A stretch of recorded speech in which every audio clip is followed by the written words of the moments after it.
And I'm wondering if maybe we could call on Martin to provide us with some Q&A from the audience. Oh, absolutely. So there's been some really great chat. Thanks for everyone in the chat sort of discussing all the different issues that are being raised. And yeah, there's been some fantastic comments already. I think one of the things that a few people have mentioned, this is David and Roger, both in the chat. David said, you talk about engaging communities, but how do you engage communities in the world's largest CO2 emitter, which is China? And without those changes, Britain will not meet the required reductions. And Roger, sort of on the back of that, kind of says, what influence can be brought to the US and China to reduce emissions? And so I think that people are sort of thinking, well, we can do a lot in Britain, or maybe smaller countries can do things, but without bringing these two gigantic emitters and the two sort of powerhouses of the global economy, you know, with us. I mean, how can we do this? I don't know if any of the panel would like to comment. So shall I kick off? Because that was from the research, that's one of the escape routes that people have for feeling disempowered and unwilling to change. It's like, well, you know, what difference do I make, basically, is the narrative. And I think the first thing to say is everybody treats the sort of climate change threat as it's a bit like, you know, when you've got an exam to do and you cram all your revision into the last 2 days. And that's sort of the way that companies and governments are treating it. It's like, oh, by 2030, we'll do this. You know, so don't worry, you know, by 2030, we'll have done it. But we'll wait until like 2029 to really do it. And you know, of course, what that misses out is that every ton of CO2 we put into the atmosphere now stays there. And every ton of CO2 that we put into the atmosphere creates a bigger problem for next generation and even for ourselves. So, you know, we have to take action immediately. Everything we do makes a difference. And it's not a question of one party or another doing it. It's we all have to do it together. So although it's easy to sort of like hold up your hands in horror and say, well, they're not doing it, so I'm not going to, that's slightly dog in the manger approach. In terms of the two countries, obviously they're radically different. And China's really interesting because, you know, although they haven't made any statements yet around what they're going to do around COP26, there are certain things that are driving policy in China, such as water shortages, poor air quality, so energy security, which actually might see change happen quite quickly. And the thing about the Chinese sort of government is that when the government says something's going to happen, it tends to happen quite quickly. So I think that there will be other drivers in China. The US is an interesting place. Obviously, we've got the Biden administration now desperately trying to push through some legislation which you know could start them on the right path. And they also have the corporate voice is quite powerful there, and I think we're starting to see a shift in the corporate voice to a more sort of constructive dialogue around climate. So I think there are different challenges in both countries, but you know we are seeing the impact of having an unsustainable system on this world and our weather patterns and all the things that Moustapha and Alyssa have mentioned. So you know the imperative to act is getting stronger day by day. I don't know if any of the other panel want to comment on how we get. Alyssa, do you want to comment on how we can bring China into the US with us? Yeah, maybe. I mean, building on, I very much agree with what Truan said, that we don't need to tell those countries what to do, and nor would we be able to. But there certainly are a lot of motivating factors for those countries to be taking action already, and we really see that already. I mean, China has announced when it intends to peak its coal use. We know from historic past, but also from what we hear from experts in their areas of sort of Chinese policy and so on, in general, they like to underpromise and overdeliver, which is a different approach to maybe our government or other governments. And so we can expect probably that kind of action on mitigation to come sooner than expected rather than later. So that's not very far off some of the targets that we'd be hoping for. I also, as Truan said, the dynamics of popular pressure in China operates differently than it does perhaps in our own countries, but I don't think we should underestimate it. So there really is a very strong feeling about environmental action in lots of parts of China, and that's because of the exposure of many people to things that are environmental damage. That can be different than climate change. Some of it is weather events, but some of it in climate and weather events, but some is also other environmental challenges. And that's leading to a really strong feeling that the Chinese government has to have a strong relationship with the environment as part of their future pillar. I think that there's quite a recognition that just unsustained sort of continued growth is not the best for the future of people in China. Also probably interested to hear from Moustapha, but also from the workers in China and people who are kind of the labor force. And so I think there is a lot of pressure there. Interestingly, they've also been criticized, China has also been criticized for its investment in coal plants in part outside their borders, and have agreed to not do that any longer. So I think that we are seeing quite a lot of activity from China, and importantly the geopolitics of it, which is that China wants to be seen as a leader, and actually saw quite a vacuum and ability to do this when the US wasn't stepping up. And continues to perhaps see an opportunity to take the climate agenda as a way to start taking quite a big lead in the geopolitical space in general. So I don't think we should underestimate what China has to bring to the table and the way in which they might well lead this debate in the future. They genuinely see it also, it's really an opportunity for China to create jobs in China and to create exportable technology and added value. So I don't think we need to worry. I think the co-benefits are really there. But again, this kind of question rightly emphasizes the importance of the global discussion. So we can do a lot in the UK, but also bringing all countries together and recognize that all of us need to do something. We all need to do everything we can, actually. So it's not good enough just to point to the big countries, but they are also doing something. And one final point that I think is important to make here too, is that increasingly we have influence in other countries through the way in which we procure items, right? So there's a sort of a language that's increasingly being used in the analytical community of consumption emissions versus production emissions. Production emissions are basically everything that we make or manufacture, the things that we do myself through my own footprint, but particularly in the country, in the boundaries, let's say, of the UK. But consumption emissions are the emissions of all the things I might buy that are produced in lots of different places. Now, actually, many of those things are produced through multinational companies. And those companies have a lot of levers about what decisions they make in their supply chains, as well as consumers. We have some decisions about what we buy. Those can be quite complex, those decisions. And also employees are increasingly making statements about what they expect of their companies. And if they work for a multinational company, that can be quite influential. So actually the interconnectedness of our world, not just through the international climate discussion, but also through commerce and so on, are real opportunities for us to engage with other countries. That's fantastic, Leila. Alyssa, I'm so glad you brought up the idea of consumption emissions, because that's something that's always bothered me, that if I'm just looking at my fridge over there, which is made in China, it's really big, it's been shipped all the way from China, and so those emissions would count towards China, but I'm enjoying all the benefits of it here, but I get to not feel guilty about it, because I just go, oh, they're Chinese emissions, so I don't need to think about it, which is completely the wrong way to think about it. Moustapha, I wondered if you wanted to comment on that, but also though, just as an additional thing you might want to consider is kind of like the opposite point, which was being made. I'll just remember the name of it.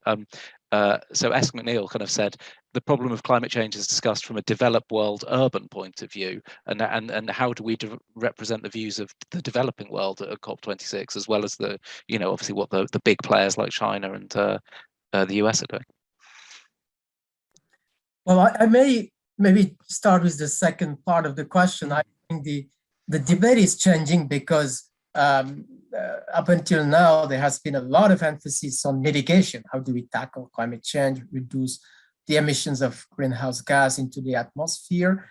But to some extent, it has been seen, at least among the climate negotiators, as an agenda of industrialized countries. But if you consider most of the low-income countries, those who really are much more impacted by climate change and have less capacity to adjust, their agenda is more on climate change adaptation. How could they increase their resilience against climate risks and change their agricultural systems because of changes in rain patterns that impacts on agricultural productivity. How would they be able to build infrastructure to avoid the impacts of coastal erosion? And what we see is this interesting and important trend to refocus and somehow rebalance the political agenda towards adaptation. I think there's this notion of 50-50, which is also going to be discussed at COP26 to make sure that there is as much political attention on adaptation that there is on mitigation, and to do the same when it comes to financing, to make sure that at least 50% of climate finance goes to adaptation.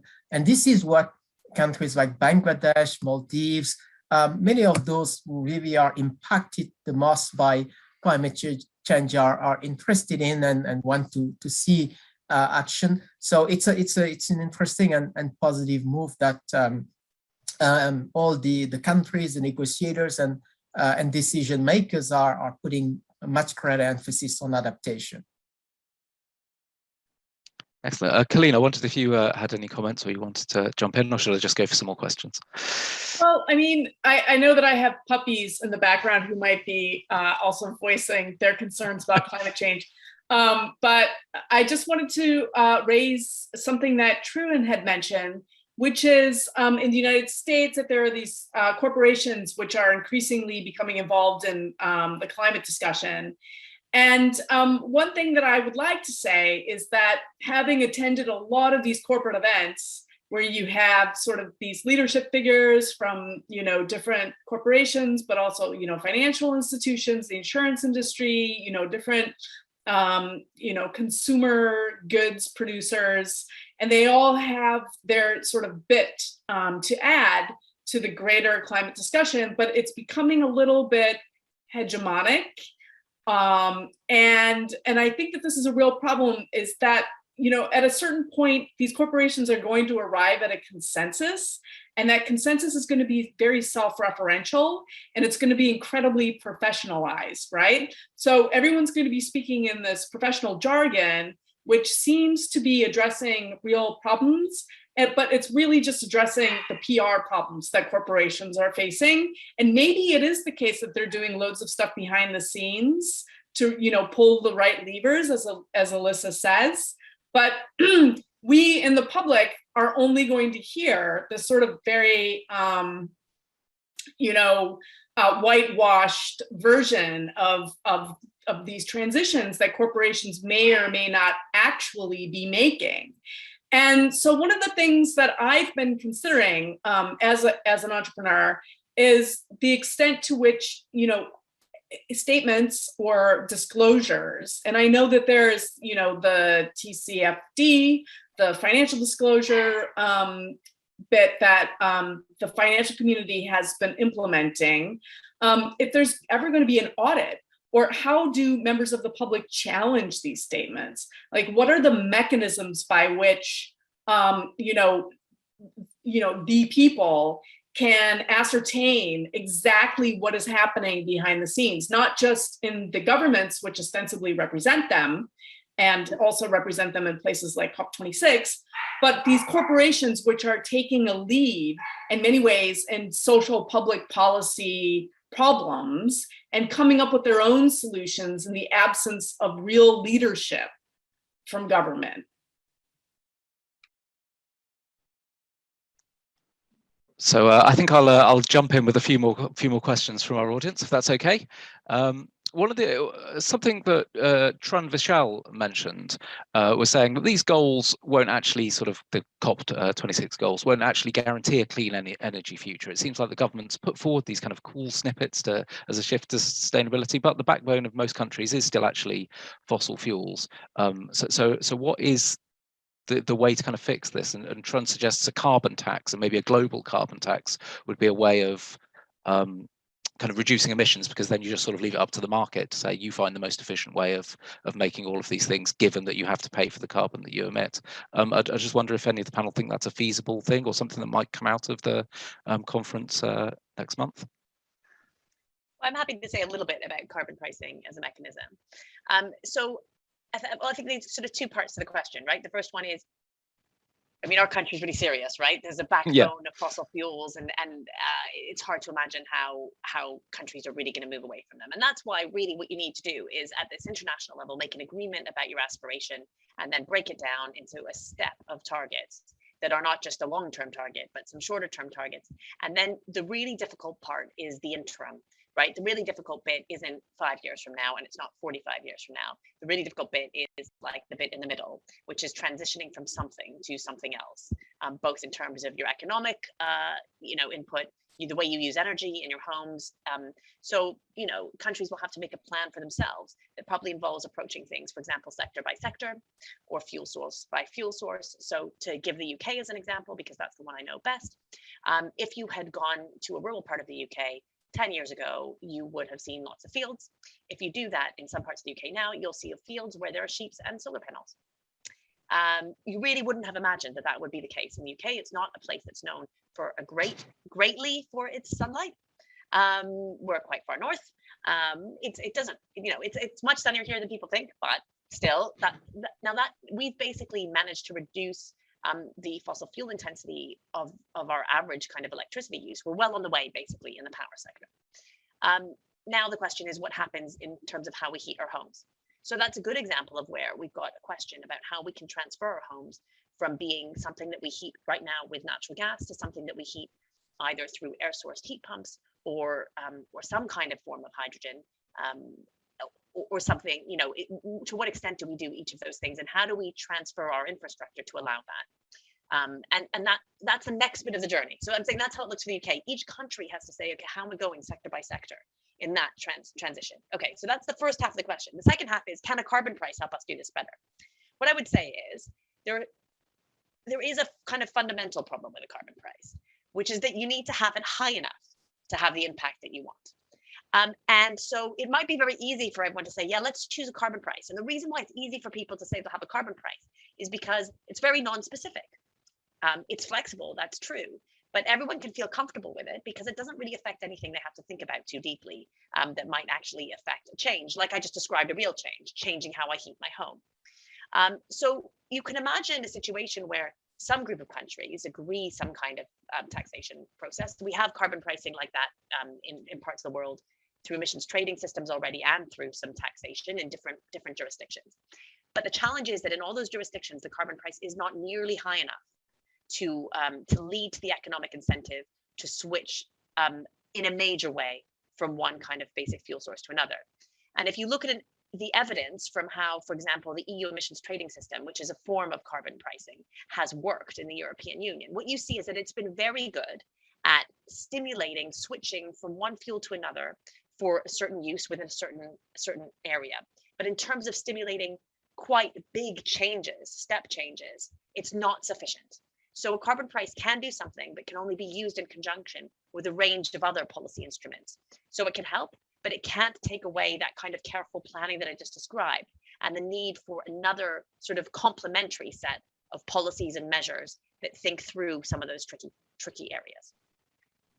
I think that's really interesting. Thank you, Alyssa. And interesting you mentioned the example of people heating their homes, because there was actually some discussion earlier on in the event in the chat that you might have seen where people were sort of debating whether it's worth just mixing in some hydrogen with the current natural gas supply, or whether we have to replace all our boilers. And that is, I think that's definitely an issue that's on a lot of people's minds, along with reducing travel, reducing meat consumption, and so forth. I don't know if Trewin or Moustapha had anything they'd like to add on carbon pricing.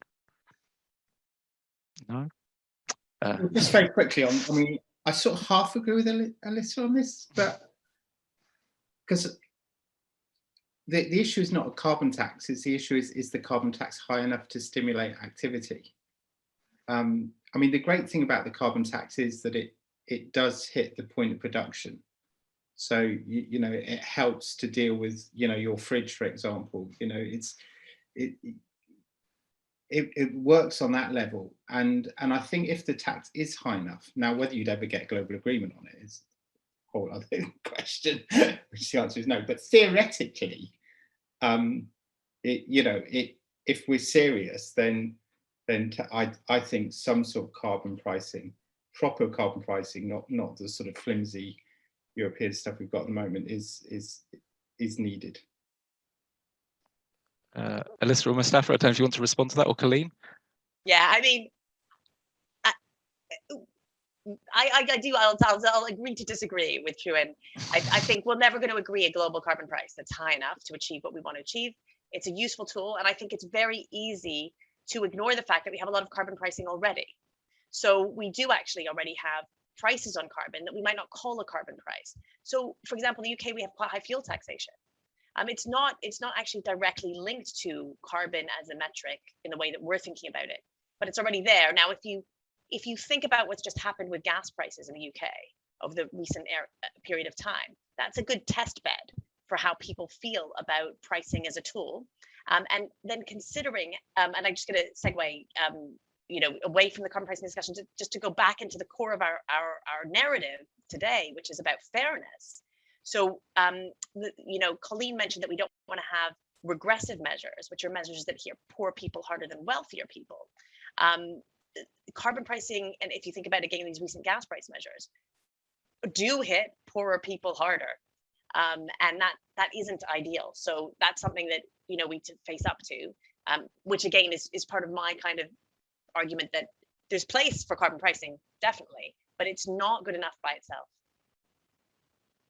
I mean, I do have one thing to add, which kind of touches upon the issue of fairness, but with respect to carbon pricing, which is so I follow, or I'm connected with all these people who work in hedge funds. And one sort of topic which has come up is the idea of carbon trading. And so I was thinking about, okay, hedge funds trading carbon, is this a sustainable, mechanism through which to continue the sort of conventional, bread and butter of a hedge fund? Okay, we're just going to trade carbon now because it's sustainable on the one hand, but on the other hand, I wonder if that would lead to some sort of gamification of carbon prices, right?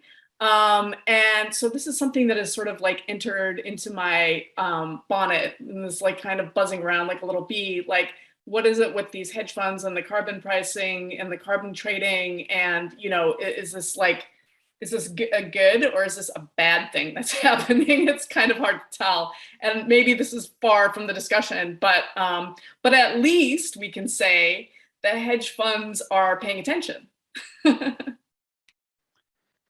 And just to add to that, though, I think I read an article about there's obviously a rise in now ethical investment funds and climate investment funds. So if I've got if I'm a rich person, which I'm not, but if I was and I had a load of money, I could, put it in some kind of ethical, carbon neutral, supporting green technology type investment fund. But the unintended consequence of that might be that therefore investing in really awful things then becomes cheaper and better value for money because everyone wants to invest in the good things, and so therefore if you want to invest in fossil fuels or whatever, that then you can make a lot of money doing that if you don't have any morals. So I do wonder sometimes if there's these unintended consequences of trying to sort of, if you're trying to ethically invest, there might be someone else out there who doesn't want to. I've just got a few more. We're almost got about 5. One point, Martin, I wanted to just add very quickly, but that's just, I think the question of distributive effects is quite important on carbon taxation and pricing. But one idea that is proposed is, cannot governments add carbon tax and pricing at the level high enough to be an incentive or a disincentive, but in return, reduce labor taxation. So if you reduce the tax on labor, people would, you rebalance somehow, that we tax the bad, if you like, but then you reduce the tax on people's income and jobs, and so in a way we will achieve the objectives of fighting the climate, but without touching on people's pockets. I think that's a really important point. It was always sort of a lesson that I learned in, I'm not an economist by any means, but it's always a lesson that I learned that, basic facts of economics, if you tax something, you'll get less of it. So if you tax carbon, you should get less carbon. If you tax incomes, you might then get less incomes. And so actually if we can move to taxing the thing that we don't want, which is carbon, and away from things like incomes, then that might be a good move. But obviously, then I feel like, oh, but income tax is a very progressive tax, and richer people pay more, so that's good. So I basically find myself conflicted as a layperson. I would suggest just a couple more questions that have been sort of lighting up the chat that I just thought I'd get you to comment on before we have to leave. One of them was, I'll throw 3 questions out here, and you can answer any one of them. So please just wave your hand at me if you'd like to answer any of these questions. Dina asks, I wonder if the way democratic societies currently function means that there's not an efficient enough for us all to solve these problems in the amount of time available. So I think Dina's calling for a world totalitarian government. Interesting. S. McNeil says, should the message be changed from saving the planet to saving the human race to get more attention? But actually the Earth will probably survive, but we won't. So maybe that might catch people's attention more. And then Peter says, everyone is saying that climate change should be addressed by all means possible, but actually we're not talking about the thing that is most effective, which is nuclear power. And then there's a big discussion in the chat about different forms of nuclear power and Dyson spheres, Dyson rings, and other kinds of exotic technology. But I think the point coming out of it that I think is more interesting is, should we be looking to technology to save us? Is there technology out there just around the corner like nuclear fusion that's going to save us and really provide lots of the solutions that we need? Or actually, is all the technology already there and it's a societal problem rather than a technology problem? I don't know if any of you have any views on any of those. Alyssa, would you like to go first? Okay, I've got strong views on quite a few of these. But okay, well, I mean, considering where I work at Imperial College, which is a kind of technical university, engineering university. So if I take the one on nuclear first, and the broader point there, which is, yes, I do think we need everything. I think we just need to use them carefully, and we need to think about it. There are pros and cons of every single approach that we think there is out there, and we need to use those technologies carefully and appropriately. In fact, one of the biggest problems with nuclear right now is its cost, which is not what anybody would have expected the situation to be. And there still is great potential for fusion. We're in the process of writing a briefing paper on that at the moment, and absolutely fascinating. And it seems to be closer than you think, but still a little bit far away.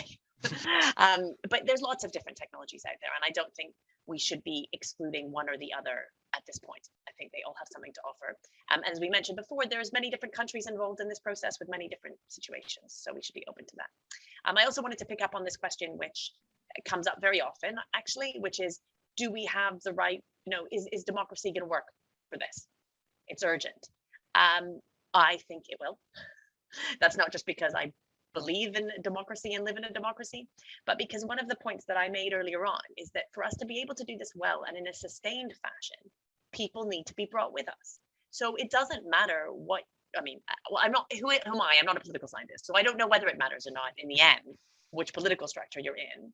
But actually, democracy is difficult and tricky, but that's because we emphasize the importance of bringing people with us and our narrative and including people.